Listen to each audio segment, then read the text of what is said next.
14th of July, Inclusivity Round, OKR, right here at Headingley Stadium. I can't wait to get around our various teams.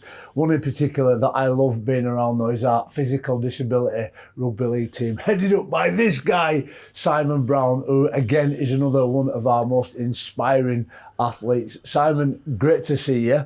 Wanted to ask you about the physical disability rugby league team, a diverse bunch of people. Give us a bit of an insight into the team and the diversity within that group.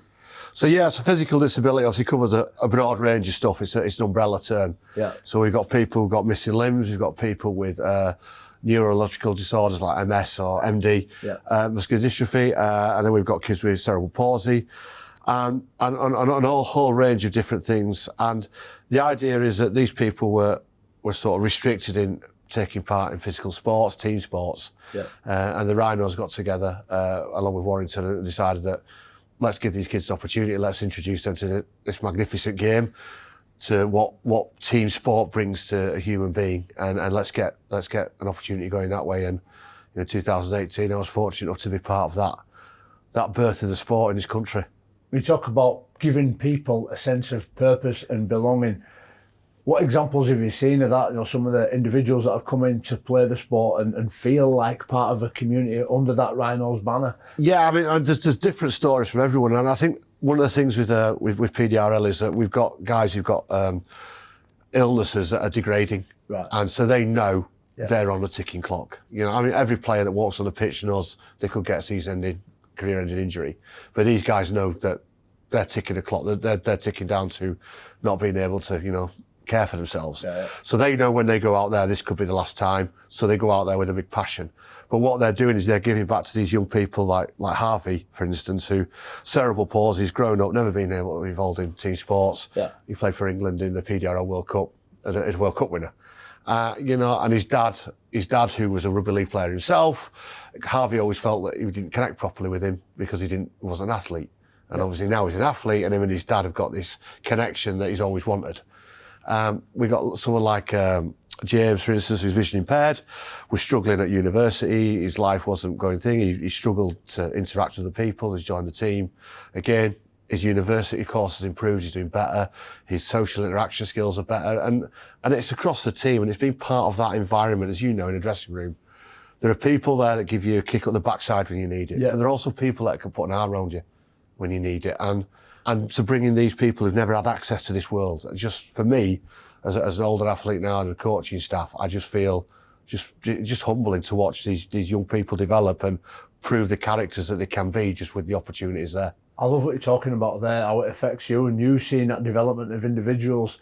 Firstly, just tell us what it's done for you as a player to be able to be active and be part of a group and a team and enjoy something great like a sport, but the gratification of seeing other people get developed as well and realise their potential. Yeah, when I lost my sight, I got told a lot of no's, and people weren't being malicious. They were just trying to protect me, manage my expectations. And I generally thought the opportunity to play competitive sport was gone. But I got involved with the Leeds Rhinos through a guy called Sam Horner with the foundation. And, I was doing a bit of sort of outreach work with disengaged kids and stuff like that. And through that, an opportunity came for me to play. Yep. I've played on this magnificent pitch behind us. I've scored a couple of tries, which, I'll dine out on forever and a day. But it gave me something back. I suddenly realised rugby wasn't taken from me. I could say goodbye to rugby in my own time. But that then inspired me to go, you know what, I'm not going to play forever. The body doesn't recover that much anymore. I'll go into coaching, and I'll keep this sport alive for younger people who felt like I did. Yep. And being able to be part of that pathway now, it's a reason to get up. And, when you are struggling on a Monday and you're thinking, can I be bothered going out of training? You think, if I don't go, them kids don't have a coach.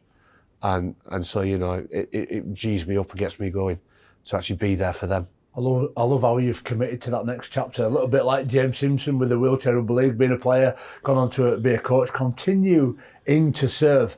People who might be looking at this now might want to get involved or know somebody who might want to get involved. How do they get in touch? How do they make those first steps to being a part of that community? Well, if you come down to training, which we train, I mean, the Rhinos Foundation are giving us access to their world-class facilities down at Kirkstall on a Monday evening. We've now even started a development team, so we're doing junior PDRL under 16s. We've got kids from, I think, 6 up to 13 at the moment, physical disabilities. Why wait till they're 18 to get involved? Let's get them involved now. Yeah. And I was chatting to one of the parents there, and he said, it's brilliant how young lads come out of his shell.